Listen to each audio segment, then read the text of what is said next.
transportation. But well, we're going to cut into that here on News Now from Fox. Step away from some of those weather updates that was coming out of Massachusetts. And we showed you this nice live look the entire time of the Boston roads, people staying off of them and definitely trying to be safe. And this other one right here, a little different picture. This is in Times Square. It looks like one of those news crews is out there doing live hits. Which we spoke with some reporters today from our sister station, Fox 5 in New York, as everyone is kind of awaiting the next couple of days. The storm will continue in the next, into the night and then into tomorrow morning as well. You know, we got you covered here on News Now from Fox. But let's talk about sports, because we got the Super Bowl coming back this weekend. I know a lot of you are probably excited about that. We have some stories to talk about with the big event this weekend. Tom Brady gearing up. We have some picks from some Lion Cubs. Before you place your bets, you might want to watch this next story come up here in a moment. But first, a world champion qualifier in Irish dancing is making strides in wrestling. This is a really interesting story coming out of our sister station, Fox 6 in Milwaukee. We'll play that out, and then we're talking Super Bowl too. In various sports throughout their high school careers, as you know, but tonight Lily Zhao goes beyond the game with one Arrowhead junior who is taking his game on the mats and on stage to some, let's say, new heights. Arrowhead Zach Fitzgerald is finally hitting his stride on the mats. Just everything is flowing easier, like these motions, they just come naturally now, and I can hit the shots I want, I can hit the moves I want, it's all working out. His growth in wrestling in the 106-113 weight class has been evident to his head coach. He's very coachable, so he's always looking to learn new things. I know just starting out, he didn't know a lot about the sport, so he's always been from day one, what can I learn, what can I do, and he's always comes ready to work. Wrestling, though, is just one of the sports Fitzgerald competes in. The 17-year-old is also an Irish dancer, and a pretty good one at that, for Trinity Academy in Milwaukee. I love dancing, I love competing, and I love just seeing people smile when I'm moving my feet. Fitzgerald has been Irish dancing for a decade. He actually got started because his two older sisters danced before him. I love it now, but when I was a kid, when I was super little, I didn't see it coming. But I just learned to love it, and now I love it. I love to dance. From the footwork and grace needed for Irish dance, to the power and agility used for wrestling. I don't think most people would see the two as a pair. They're really different, but that's what makes them so cool. I got both worlds.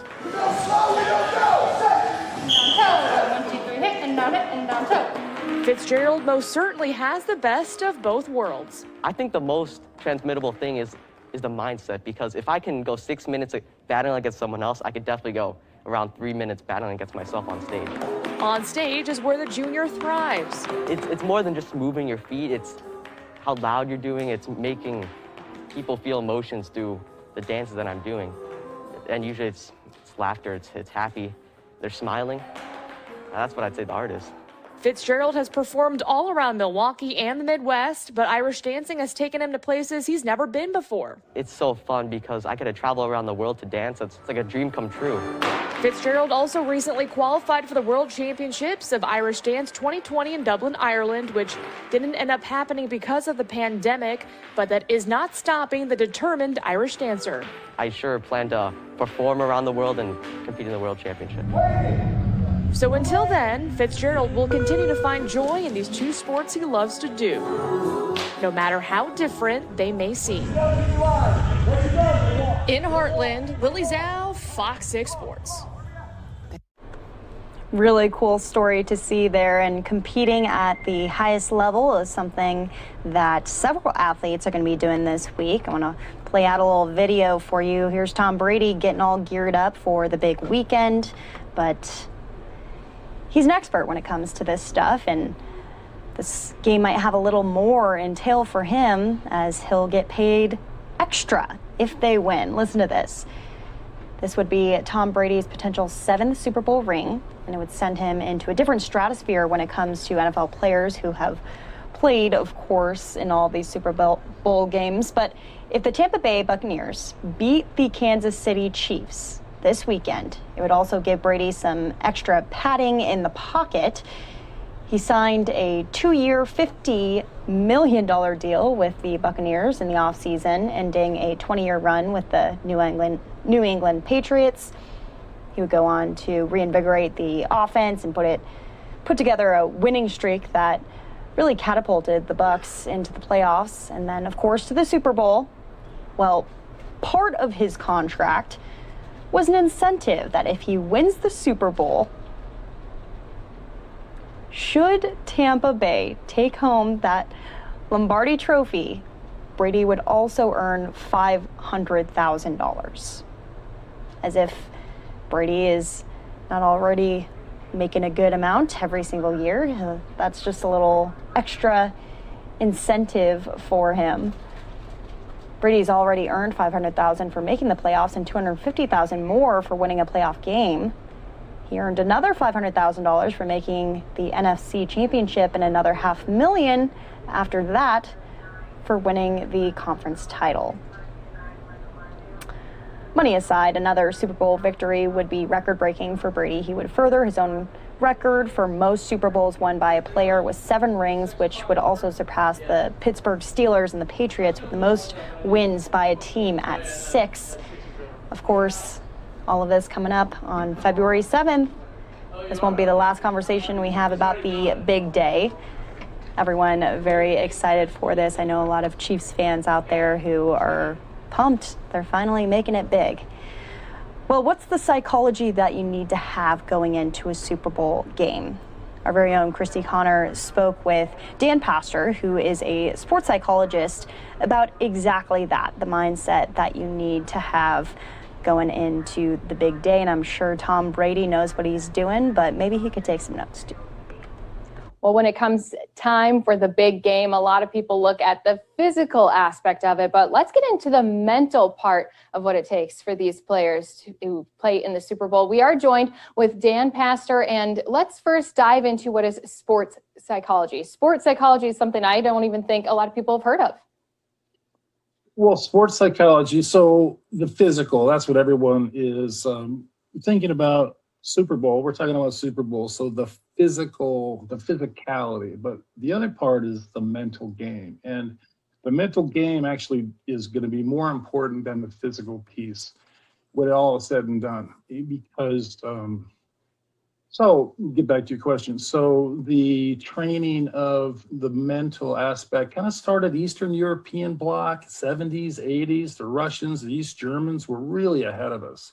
So the United States has been catching up in the realm of sports psych, training the brain to maximize the physical skill set. And that has to do with maximizing training. It has to do with maximizing recovery. It has to do with working with the ups and downs of sport, because that can just create havoc on the psyche. So there are specific tools and there's specific trainings. And these guys are going into Super Bowl, and I look forward to this conversation.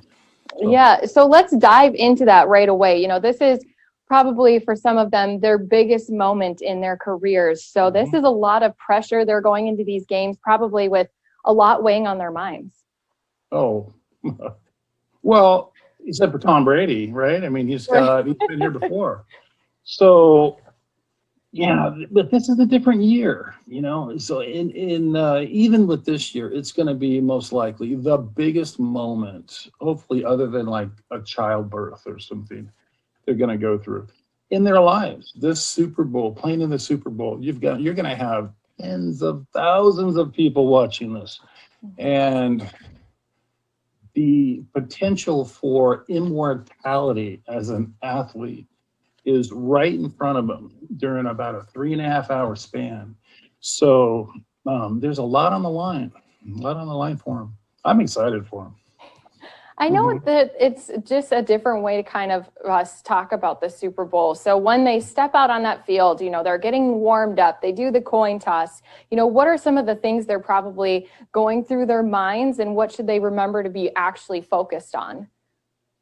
Well, at that point, after the coin toss, all of the training is going to kick in. So what they have to just do is remind themselves to trust their process, trust their training, remind themselves that they're on the field, and if they are trying to be something they're not, probably going to work out badly.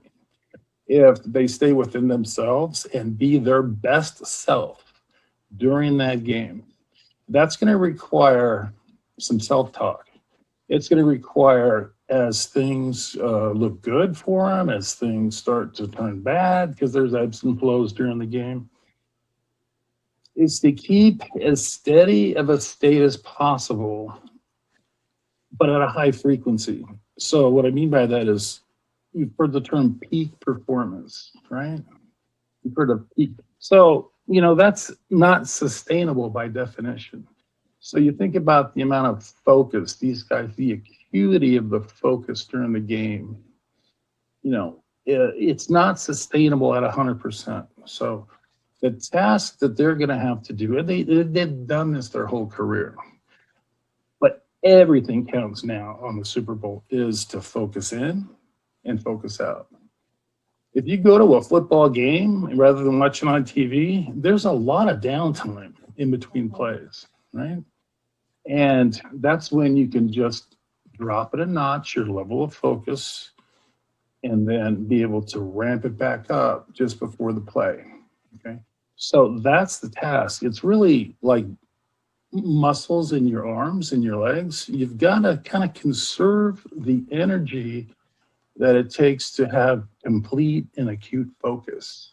So you tune it in, you tune it out. That's the skill set.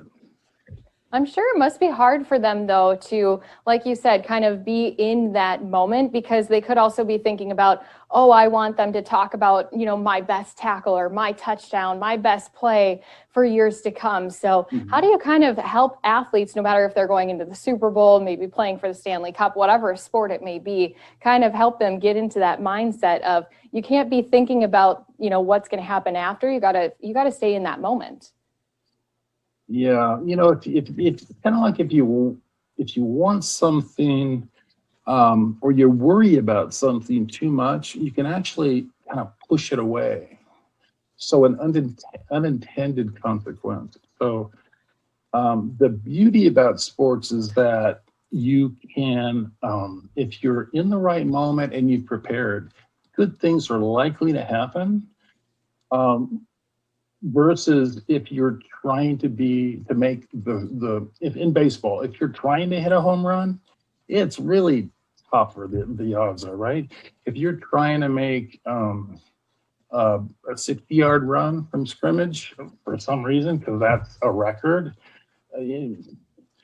But if you are in the moment, in the game, you're present, and you're just telling yourself, I'm going to be the best I can be today, and you're counting on everybody in your team to do the same thing.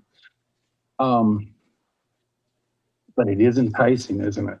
It would be so enticing to say, oh my goodness, if I make some spectacular play, they're going to be talking about this for years. So that is the seduction, isn't it? Yeah. You had mentioned Tom Brady, and I think that's kind of one of the unique things is not all these players are going to get to go back to the Super Bowl multiple times. Is that more pressure on him, less pressure when he's already kind of done this game situation? Or, does that kind of weigh on his shoulders that he knows the team's kind of counting on him to help them carry out this win? Well, it's a nice position to be in. I'm sure he wants to bring the Super Bowl trophy home to a new team. I think what he is driven by, it doesn't matter if it's 10 or 12 Super Bowls. He seems to have this and it's a good thing, a chip on his shoulder, that when he came into Michigan, he wasn't the starting quarterback. And he talks about in interviews working with a sports psychologist who helped him, what he calls, be a man rather than a victim. So what he does is he's just out to prove himself day in and day out. And he says at Michigan, if he didn't really perform up to like give everything 100% Monday, Tuesday, Wednesday, he didn't know if he was going to play on the weekend because they had so many quarterbacks. He says he brings that same mentality into the pros week in and week out. And, you know, those guys are special. They're like a Michael Jordan. They're just so competitive, right? So I'm sure it's exciting for him. I'm sure this is what he trains for, and this validates all of the hard work during the season. And he's going to have so much more to give the younger players as far as just being a guy that's been there before, The Rock. Yeah. But you know, how many fingers, those Super Bowl rings are huge. I mean, you know, he's going to have to start putting them on his feet. I do think, though, that this is a lesson that all athletes could really take. Like you said, kind of having that mentality that if I don't set my own goals and just kind of keep pushing myself, then that's when you kind of start to fall behind, is when you think, oh, I've reached my best, I'm doing great. You know, you should always kind of keep setting those new expectations for yourself. Yeah. And this is so transferable, these goals, right? I mean, there's process goals and outcome goals. And so, yeah, these guys are continually pushing. But at some point, if you've been in the league long enough, I mean, it's really about sustaining a mindset that you're going to put it out there every day and you're going to be you. And your best you is what you're looking for. And that becomes the goal, is more of a consistency to be, how good of a you can you bring to the game every single day, practice and whatnot. Because a life happens, right? I mean, these guys are going to be inundated with requests from family members and friends for tickets and little freebies and little souvenirs. And, you know, every week it's like that. But for the Super Bowl, there's a lot of pressure on these guys. And so they're going to have to, fortunately, the clubs protect a lot of the players around that. Like this year, the media day is not even happening, right? It's going to be on Zoom. So an interesting year, Super Bowl here with the COVID influence. And oh my goodness, would you like to be the one that got kicked out because he tested positive right before the game? That would be an asterisk in the record book for the Super Bowl. Well, like we've been saying, I mean, it is kind of for some of these players a once-in-a-lifetime opportunity, but let's look past the game, because obviously they have their own mental challenges that they have to overcome during the game. What kind of happens to these athletes afterwards, too, because that can affect you mentally and your mental health as well? Yeah, you know, there's a range of severity, but let's say somebody chokes. They just have a real bad, epic performance failure. My hunch is that some guys can actually feel like that is an emotional traumatic event, like getting hit by a bus, you know, like wartime. I mean, because there's so much writing on it. So fortunately, there are sports psychologists and therapists that these guys can talk to, right? And even more fortunately, they've done so beforehand, so they've got some insulation, so they prepared themselves for the eventual inevitable outcome, right? Good or bad, hero or goat. So, but boy, you think about how cool it would be, because you hear from guys what they miss most when they leave the game is the camaraderie. It's hanging out with the guys. So they go in a couple years after they retire and they're walking into the locker room and they're sporting that big old Super Bowl ring. My goodness, that has got to be a good feeling. It's probably the best, I mean, that you could ever hope for in your career. other than the Hall of Fame, Yeah. you know, the Super Bowl ring is the thing. You know, and they're huge. They Yeah. probably weigh about 6 pounds, but these are big guys. So I think they can handle taking on that weight. But let's just real quick also just mention, Dan, if you could, how you help other athletes, you know, really help them through the mental part of their game, because we want to talk about that no matter what sport you're in. You really do like to give a hand to those athletes. I love what I do now because I get to talk to a range of different athletes in the athletically minded and performance minded. So there are a lot of transferable skills, right? Pre-performance anxiety is common whether you're an opera singer or a football player, right? So goal setting is big. I have a funny story about opera, by the way. I got called by the University of Arizona's Operatic Society to do a talk on pre-performance anxiety. And this is the guy that's afraid of doing karaoke. Oh. So it's good. Yeah, I'm working mostly with younger athletes, you know, 13, 14, 15, baseball players. These are club players. And the grind on these kids that are playing, you know, 8, 9, 10 months out of the year, the same sport. Not advisable. You get a more of a rounded athletic experience for young kids. The rate of burnout is huge, around 15, 16 for athletes that just focus on one sport. Like for hitters and everything, I talk about what's it like to be in the on-deck circle and you've seen the pitcher, you've timed the swings. What is it that you're going to tell yourself? What's the self-talk between the on-deck circle and the batter's box? Because it could go very differently if you're saying, oh my gosh, I don't know if I can hit this guy, versus I got this, right? I have trained for this moment. I have not cut the corners doing laps just for this moment. I am going to do well in this moment. So, I'm sure that's some of the mental aspect that these players are going to need heading into the Super Bowl, that positivity and repeating to themselves, you know, I'm going to give it my best. So at the end of the day, win or lose, I know that I went in 100%.